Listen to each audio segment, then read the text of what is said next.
Turn the pages, let the darkness bleed.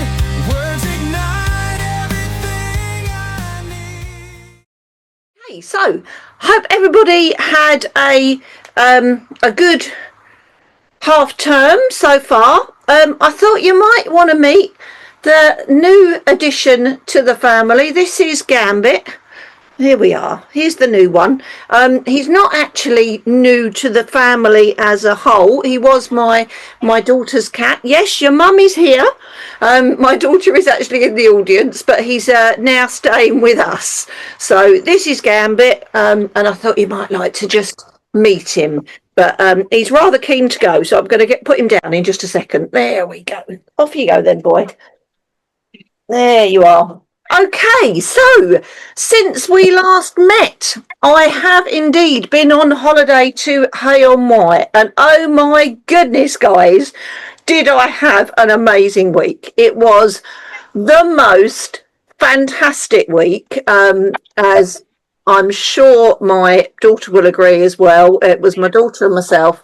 We spent an entire week basically of going for walks around different bookshops and just having the most wonderful time, really. And did I stick to my buying 3 books a day? Well, yeah, you know what? I did, just about. I think I came home with something like 22 books, which wasn't too bad, really. It wasn't that easy getting on the train with those 22 books, but it was really good fun. So, got lots and lots. Yes, as my daughter's saying, hers was only about 16, you know, like mother, like daughter. There you go. I did have to repack her case for her because, funnily enough, she couldn't get all the books in her case. But those of us that have been to conferences before already know that we're quite good at getting lots of books into a small space, aren't we? So I had to repack a case for her, but that was fine. Absolutely fine. Okay, right, let's get sharing because I've got a lot of books to cover tonight. So here we go. Goodness me, and it's all come on properly. Love it when a plan comes together. There we go. Doesn't always happen that way. And I am, yes, Barbara, we do know to take a larger case. And believe me, my case was very large, very large. There we are. So, starting off as I usually do with my picture books. And I've received some absolutely amazing picture books this last half term. This first one is very much an early years book, and it would make a very good present for anybody who's having their first baby. I've got someone in mind that I'm going to gift this to, and somebody in the audience will probably be able to guess who I'm going to gift this one to. It's very warm, very loving, and it's all about the milestones that a baby goes through, and it is just a joy. Absolutely lovely. Again, Bear Heart is also very nice. It's about a bear who has to find it in his heart to take on a lion. Is his heart big enough, and can it stretch enough to hold a lion and to love a lion, which is absolutely fabulous.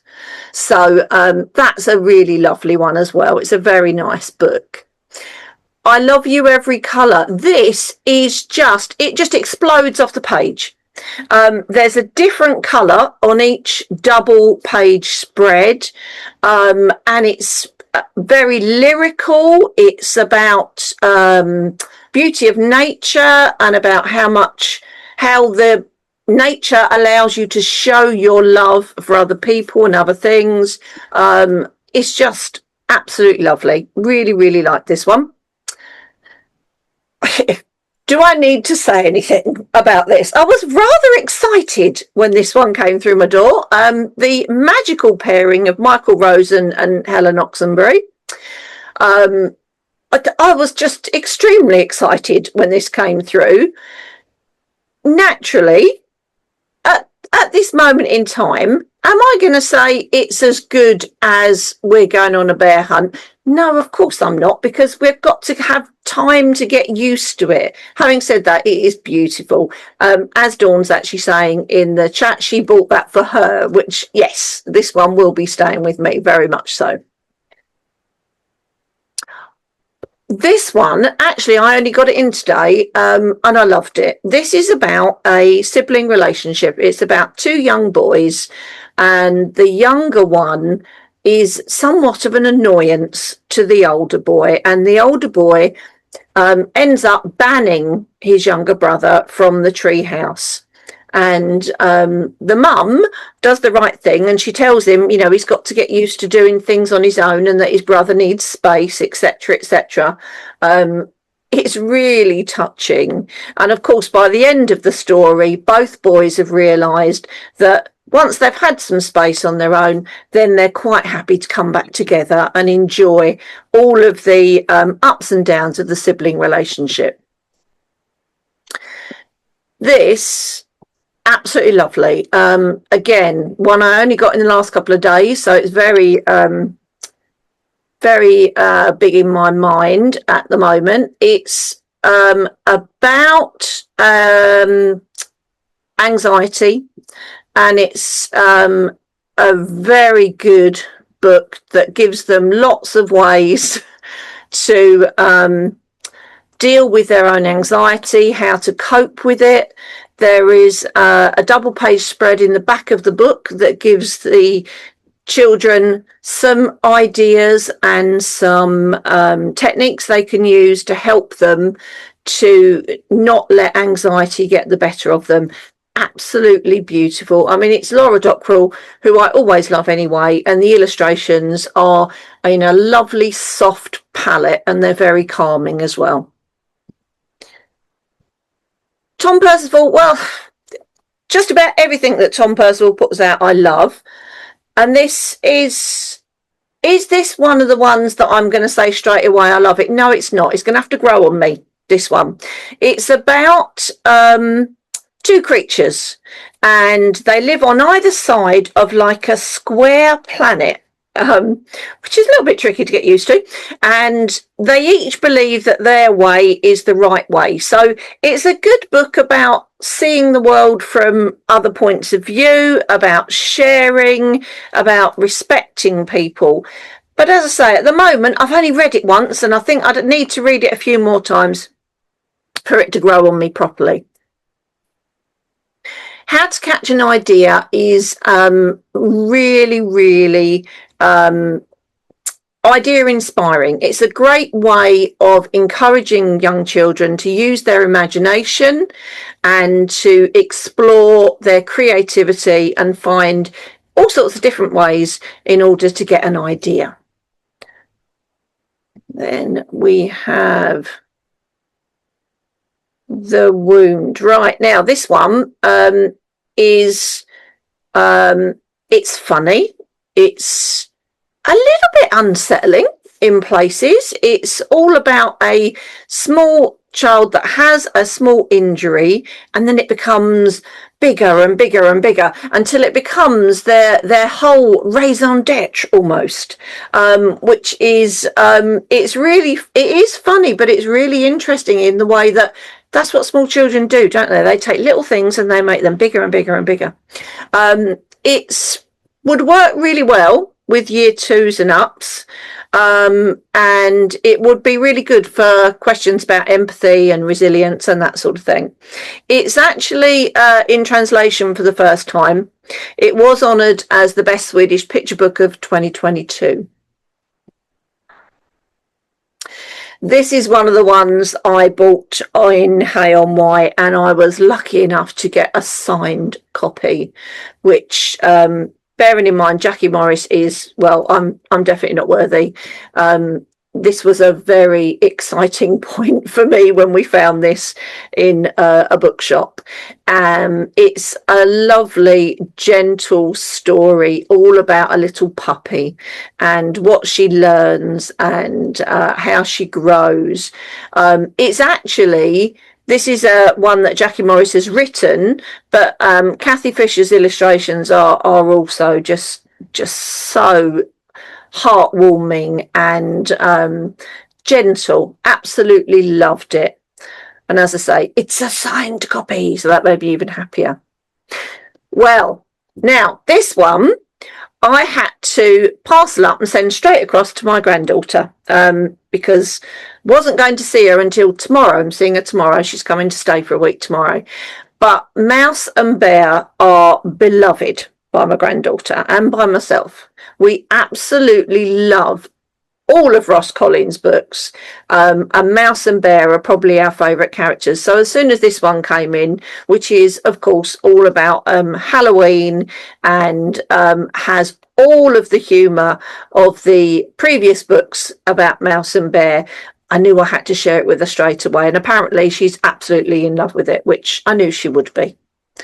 I knew she would be. This is another one I got in Hay on Wye. I hadn't seen the first one of this, which is about the little ghost quilt. Now that sounds really strange, doesn't it? Because this is about a ghost who doesn't look like the usual white sheet, but in fact is a quilt, which sounds the oddest thing that you could ever think of.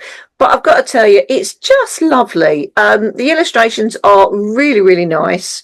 This one, which is The Winter Story, is all about the joy of sharing decorations with things, and it's about friendship and about sharing. It's absolutely lovely. I'm really pleased that I found this one because I hadn't seen it previously.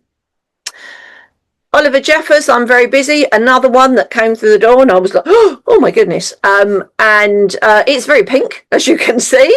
It's got Oliver Jeffers' typical brilliant storytelling. It really does lead you through.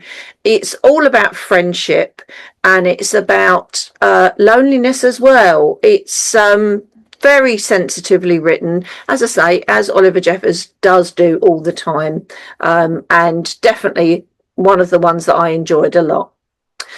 Invisible Kingdom, again, this is a Hay on Wye one. It's a great big book, and it's a gorgeously illustrated picture book. But although this is a picture book, I'd say this is a picture book for slightly older children. There's a lot more text in it. And the illustrations are all paper cuts, which is just stunning. Absolutely lovely. And it's about a young boy who is going to become a king. He's not overly keen on this idea. And he discovers a way to go through a trapdoor in the palace and escape out into his city. It's really, really powerful, and it's one of three. I haven't managed to get the other two as yet, but I fully intend to do so. This is lovely. Cressida Cow, can you see all of the names I've been getting this last 6 weeks? It's been a bit, woo. This is, you may be able to just see it behind me, actually. It's up on the shelf behind me. I'm looking forward to sharing it with Cassie this weekend. This is about Halloween, as you can see, and it's about a ghost who is very scared. And he's not up to scaring anybody else because he seems to jump at every single little noise. And Emily and Stanley have to try and help the ghost to find his bravery. Utterly charming. I really enjoyed that one. Rod Biddulph again, another well-known name. This one is about what these children want to be when they grow up. And I loved the fact that it steered away from all of the stereotypical, okay, if I'm a girl, I'm going to be one thing, and if I'm a boy, I'm going to be another thing, which I know we shouldn't do at all now, but some people still end up doing it. And I'm very glad to say this one is not like that at all. It's all about inspiration and what they would like to be when they grow up. Then moving on to middle grade. Okay. Now, with the middle grade and with YA, I have been reading a fair few scary books at the moment because it's that time of year. And this first one, Hide and Seek, is not only quite scary, it also deals with a database, so it's got a techie element as well, which, as we all know, I was obviously going to enjoy. There's a lot of suspense in this one. I don't deal well with suspense, I've got to say, so I even found this quite scary because it was the chase. There's a big chase scene. Really do recommend it. It's scary, but it's not too scary for middle grade, I don't think.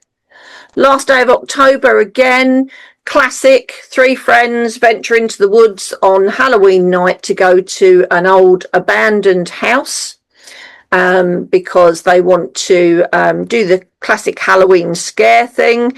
But unfortunately, having entered the house, they are then not able to leave. It's Barrington Stoke, so it's a quick read, but a very creepy one. Toto the Ninja Cat and the Pirate Treasure Hunt. Right, going away from scary books. This book is not scary at all. It's very funny, however. It's about a group of cats who are ninjas and who are spies, and that need to go to Ireland and foil a plan from a big gang of baddie cats who are looking for a treasure. It's great fun, lots and lots of puns that actually kids might not get, but I certainly got as an adult. So yeah, it was very funny. I did enjoy it. Well, my love of Anna Jane's books, I would think to some of you, is quite well known already. And this is the next one in the Chronicles of Weatherwhy. Yeah, it was great. It's magical. It's fun. I'm looking forward to reading more of this series. There's a lot about found family in this one and loyalty. Oh, yeah. There's always one that makes me cry, isn't there? And I got to tell you, this one definitely made me cry. Small Wonder by Ross Montgomery is it's about the boy, but it's also about the horse. And we don't know, going through the story, what a special horse this horse is. And I'm not going to tell you why this horse is special, because hopefully you will read it. It is just amazing. Yeah, Gareth, I'm not surprised. Gareth saying Small Wonder was his Carnegie nomination for 2026, and yeah, totally agree. Beautifully written, absolutely beautifully written, touching, but with a fast-moving adventure, peril. Lots and lots and lots of things I could say about this one, but you need to read it yourself. It is perfect, absolutely lovely. I loved it. When it comes to commotion in ancient China, would I say it's perfect? No, of course I wouldn't, but it's very funny. It is very, very funny. It's all about a zebra who's called Julius, and there's lots of facts in it as well. It's about a journey along the Silk Roads to ancient China, so you get some of the history in it, as well as pretty much lots of gross out humor, which the kids will probably love. It's got good short chapters, and it's got cartoon like illustrations throughout as well, so it's one that's not going to be too threatening to them if they're looking for a short read. Traitor Island, read this one a good 6 weeks ago. This one is about a trip to another planet to collect plant samples. But the good thing about this one, what I liked about it, is it's a choose your own adventure story. So there's a branching structure with over 40 possible endings. So depending on which path you choose to take, you go to a certain place in the book. If you choose another path, you go somewhere else in the book, just like those old fighting fantasy adventures, but more for younger children. Should be very popular because it's a really good format. This one is original. It's a collection of short stories for young children, but these short stories are literally only like 1 page or 2 pages. And the idea is that they use these short stories as a kick-off, if you like, to writing their own stories, so that they can think what happens next and carry on writing the stories. Really engaging, though, the short stories. I fully admit I didn't read all of them, but I picked out about 6 that I read out of it. And all of them were very different in style, but all of them left you on a little bit of a cliffhanger. So it would be great for inspiring writing. This one's about a primary class, and it's about a class that need to be making friends, and they're not coming together very well as a cohesive class. And this is about a trip that they take to a old folks home, and it's something that they go to visit this old folks home, and they find ways to make friends, which it's very gentle and good fun. Okay. I forget how to do it. I can't remember how to set my confetti off. There we go. There's my confetti. I've remembered. Because this is out of the middle grade reads, this is the one that I enjoyed the most, and that I think is the best, in my opinion, of the ones that I've read in the last 6 weeks. This is about a young lad who is very much under pressure at home from his mum, who doesn't want him to be conforming to any of the stereotypes that she feels are being forced on him by his school. He gets the chance to go to a private school, and his mum almost doesn't want him to go because Kofi is a brilliant runner and he loves running, but that's not where his mum sees his future. His mum wants him to be something else, and she doesn't want him to be a runner because she feels that young black boys are often encouraged into that as a way to shine, and that's not something she wants for her son.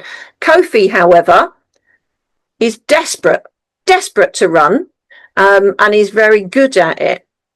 So I would certainly say there's an awful lot in this about being your own person.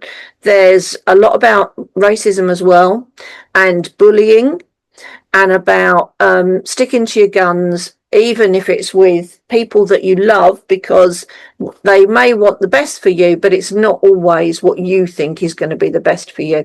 Oh, great, Claire. So you've read it with a Year 7 book group. Yeah, absolutely loved it.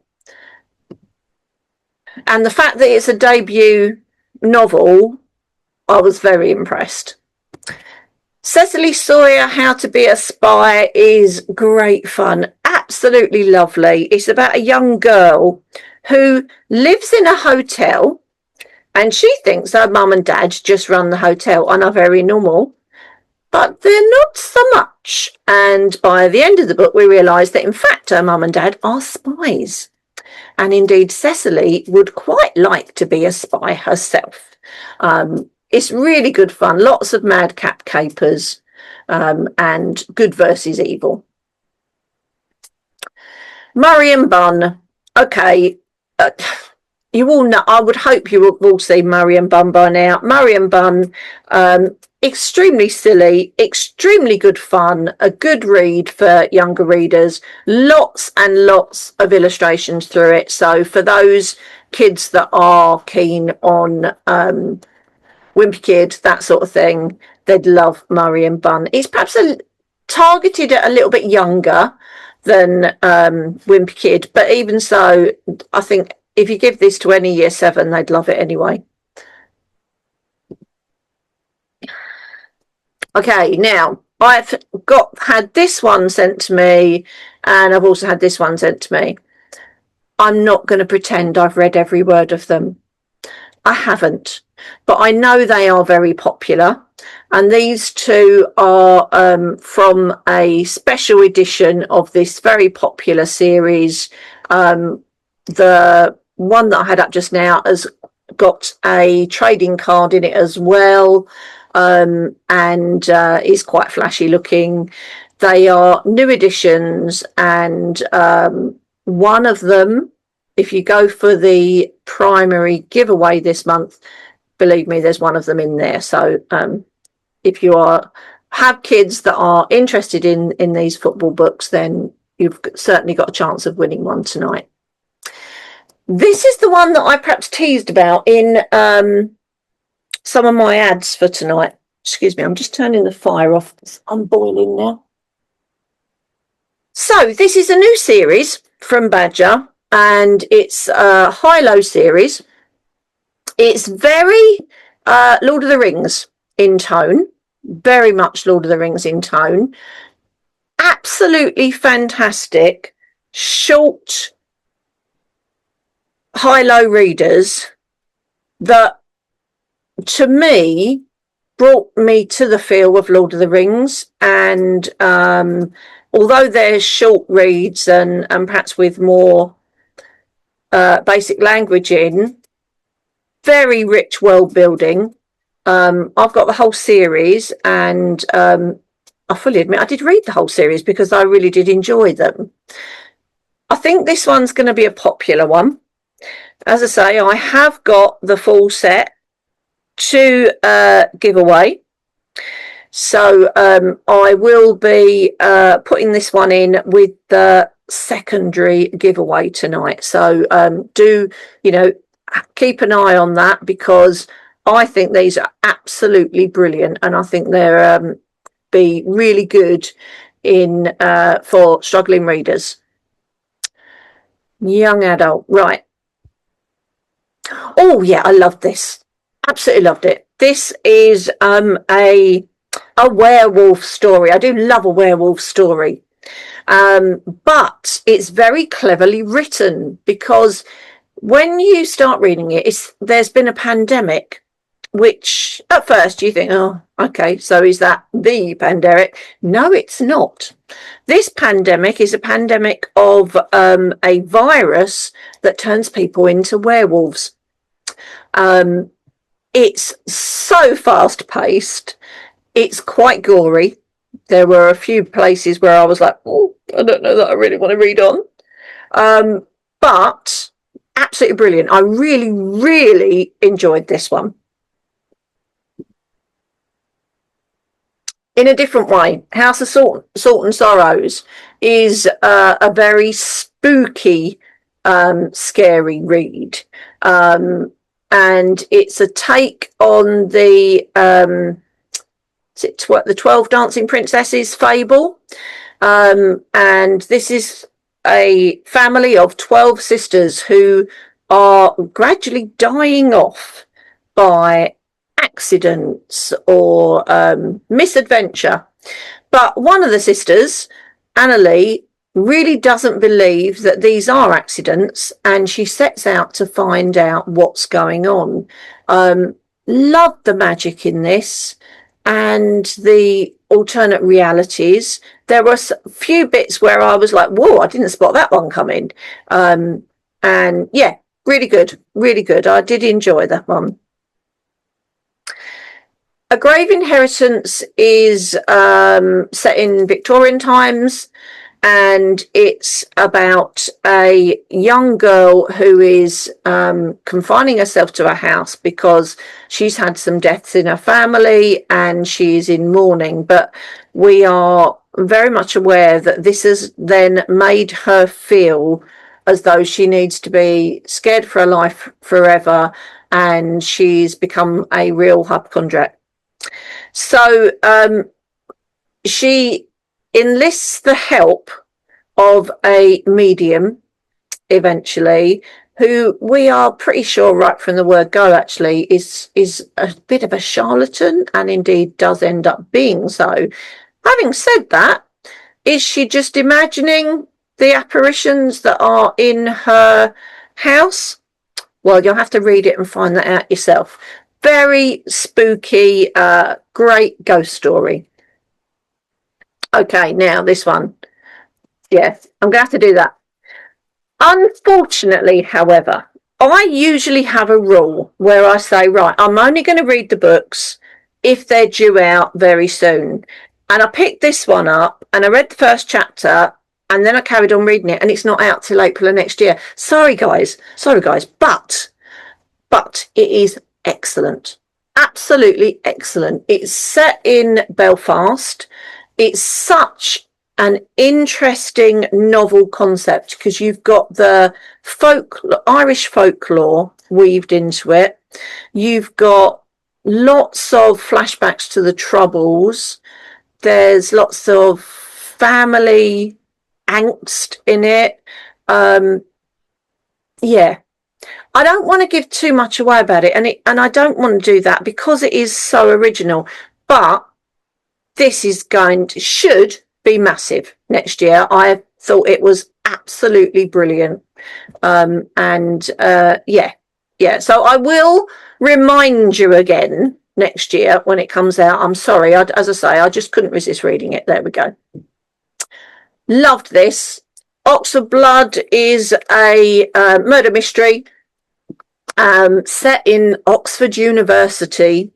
Our young protagonist is the daughter of a high-ranking police officer, but she's at Oxford for pre-interviews, hoping to go to Oxford, and people start dying.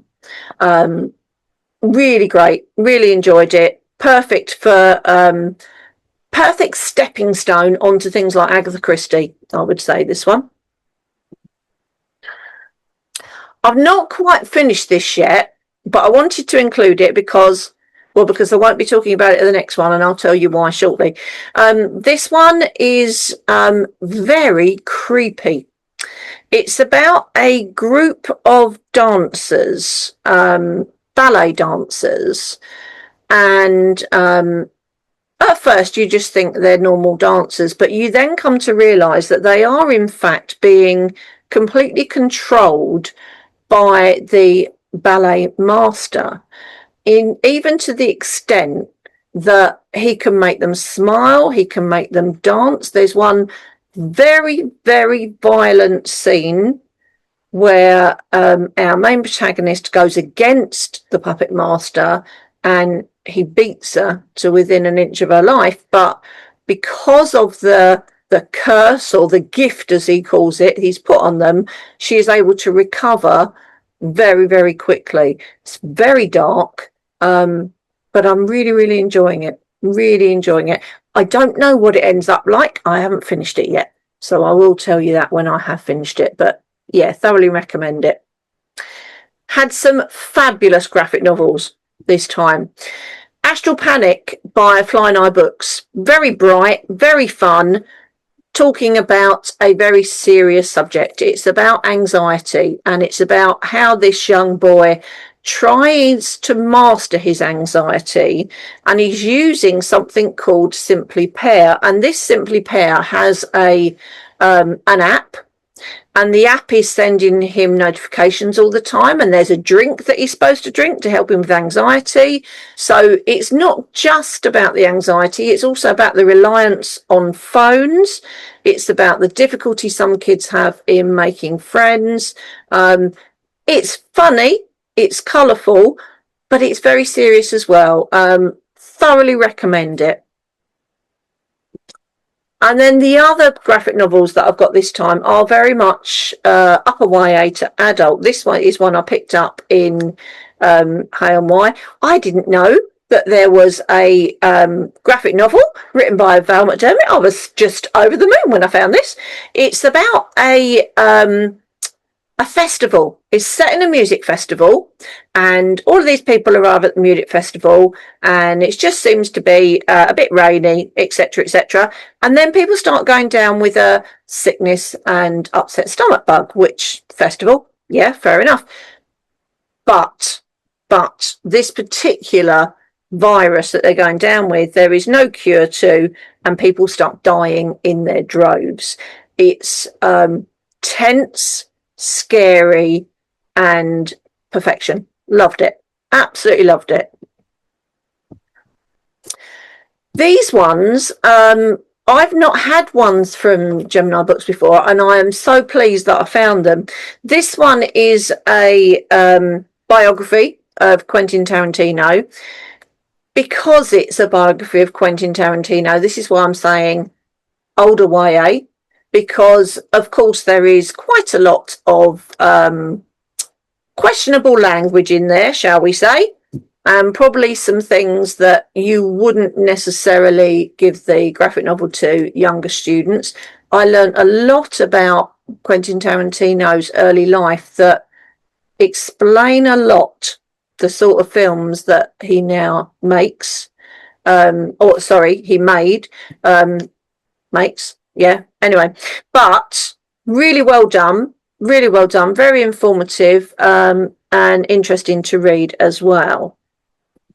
Then, no, this was the one, obviously Alexander McQueen sadly took his own life. This one tells about his own personal struggles with mental health and what brought him to the stage when he did actually take his own life. It's about his relationships with his mother as well as his patron, Isabella Blow.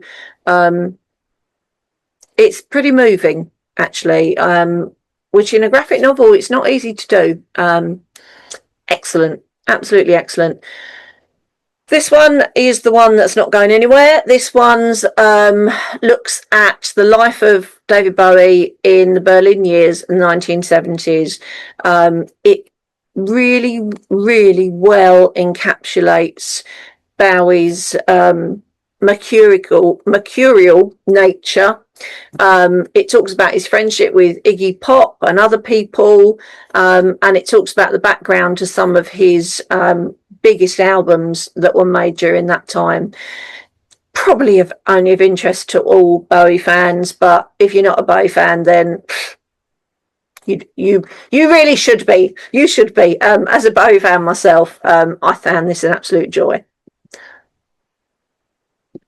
Not so many factual books, but several poetry books this time. This one, All Together Now, by Michaela Morgan and illustrated by Nick Sharratt. I mean, that's a dream pairing, I think. Michaela Morgan and Nick Sharratt just go so well together. Very, very funny. It's bouncy. It's exuberant. It's a great anthology, and I really enjoyed it. Then we have Dragon Cat by Pye Corbett, which again, very funny, very funny. Lots of, the thing is with Pye Corbett, you read some of the poems and they're very fun and they're very silly and they kind of lead you along. And then suddenly there'll be one that really, really gets to you. And you almost don't expect it because you get lulled into a false sense of security by all the fun. And then you have a really thoughtful one that makes you think. Yeah, definitely recommend. And then we have another giant in the world of poetry. We have John Agard. This is nice because it's illustrated as well. There are over 80 poems in here. Again, they range from the fun, the silly. I love the tradition in his poetry. I love the patois. The illustrations are just the icing on the cake to this one.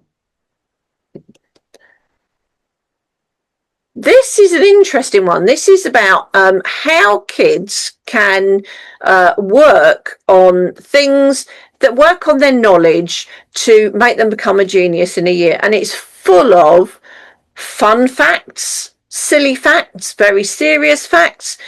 For goodness sake, I did not know. Did you know that whales sometimes poo out 200 litres of poo in one poo? No, I didn't know. I don't think I needed to know, to be fair.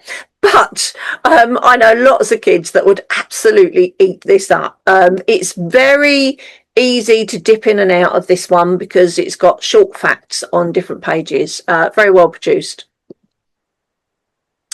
Okay, so that is all the books, but I also thought you might be interested in some of the events I've been on in this past 6 weeks because I've been rather busy. So I did a Boost Your Personal Brand What Works on Pinterest, which was a Canva collaboration. More about that in just a moment. Something for everyone supporting dyslexia with Accessit. If you are an Accessit user, do have a look at this webinar. I found it really helpful. It was really useful. Teachers Reading Challenge, supporting inclusive reading in the class. I've joined the Teachers Reading Challenge. I'll be honest, because I wanted to have a nose and I wanted to see what sort of resources they had on there and whatever else. And I've got to say, there are lots of good resources on there. Oh, I'm glad some of you saw the dyslexia one. Yeah, it was really good, wasn't it? I thought it was excellent. And the Teachers Reading Challenge one about supporting inclusive reading in the class, it was good. It was good. It would have been even better had they had more librarian input. I'm just going to put it that way. Then, of course, I've watched all of the SLA publisher roadshows and then spent a lot of time requesting books. There are lots of books waiting to show you in November. And then today I had the great pleasure and rather sad pleasure of being on my my good friend Phil Bradley's last ever training session. Phil did a 3-hour training session today, and he is now retiring, and it was absolutely amazing. It was the best 3 hours on AI that you could ever wish to have. My head's busting. My head is just bursting, which it always is when I come out of one of Phil's trainings. So sadly, that is the last one he's ever going to do. But yeah, it was absolutely excellent. Some upcoming events. The Reading Agency have got their publisher roadshows on the 25th and 26th of November. I did watch them last year, but like with many other webinars, if you can't watch them at the time, if you sign up to them, then you get the recording after. So that might be something that you might want to have a look at. And I've put the link on there to the Canva webinars. There's quite a few coming up because Canva's doing a big push at the moment called the World Tour. There's a launch next Thursday of there's a keynote with any new things that are coming, and myself and my fellow Canvasters are quite excited about it, which I know is very geeky, but we've been promised great things, so I will probably be talking about that after next week. But there are other webinars that Canva provides for free, so it's a good idea to keep an eye on it. Then, yeah, I've been getting a bit more into podcasts in the last 6 weeks. There's a few that I thought I'd recommend. 10-Minute Book Club with Lucas Maxwell and Graham O'Brien is perfect. I was very excited about the new Skullduggery Pleasant podcast. I do love Skullduggery, I really do, and I've been really enjoying those. Uncanny, I've been listening to up until Halloween because it is spooky. And then there are a couple of AI podcasts there that I've discovered recently that are very interesting. Not easy to keep up on, but they do help you a little bit with new developments in AI. Then, oh yeah, now it might just be me, okay? I often buy from Waterstones online. I never knew that Waterstones had a clearance bit of their site because they don't advertise it very well.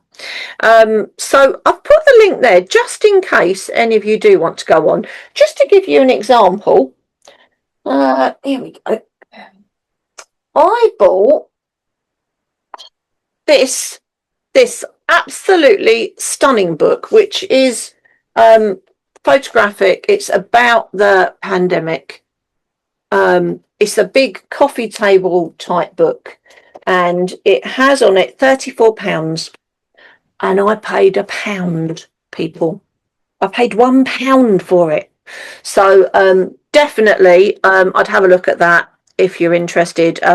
I'm finding it hard not to look at it all the time because it has so many bargains, which is perhaps not a good idea. Yes, Rose. Ooh, I know. £1, Deborah. I know, £1. I couldn't believe it. I was just so excited. But there we go. So don't say I don't give you anything, people. There you go. So that's my present to you for this month. We've also got Michael Rosen Day coming up on the 13th of November.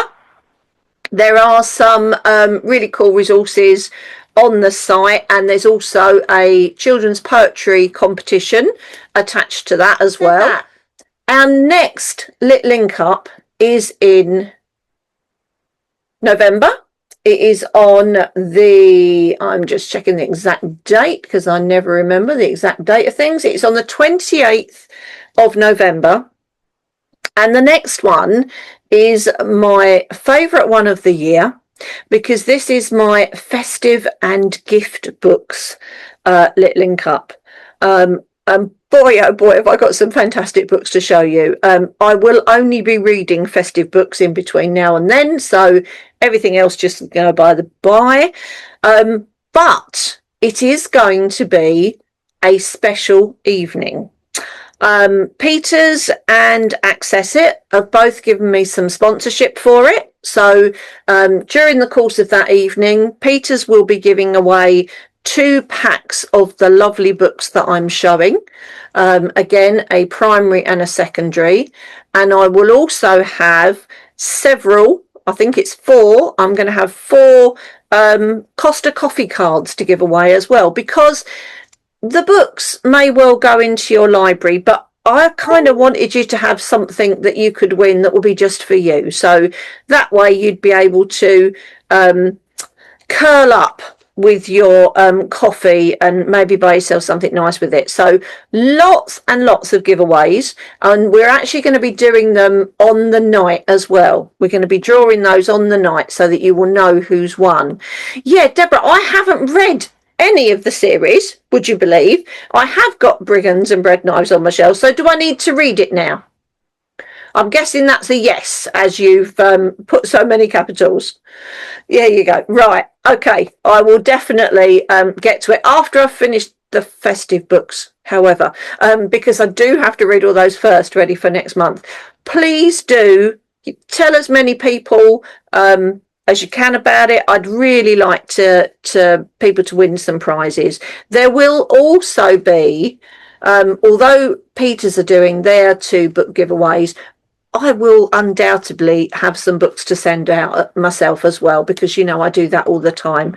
I'm really, really excited about it. It's going to be great. It will be a tad festive in this office by that time, as those of you that have seen my office in previous years will already know. So definitely put that as a date in your diary. I will get the link up on my website in the next few days, but I will be advertising it in a week's time. Well done, thank you, Rose. In a week's time, because as I say, I have the granddaughter from tomorrow, so I will be a tad busy. I will be a tad busy doing trick-or-treating with her within the flat. We don't go out, we do trick-or-treating within the flat, and reading lots and lots and lots of books, I dare say, in the next week. So I'm really looking forward to seeing you all in a month's time. So have a great week, everyone. I do hope you enjoy your week off. I know some of you may have already been off for a week, you lucky people. But I hope you have a really good time in the next week, and do look out for me putting up the link to sign up for the November one, because it's going to be epic and I'm really looking forward to it. Thanks ever so much for coming along this evening, and take care until next month. Bye for now.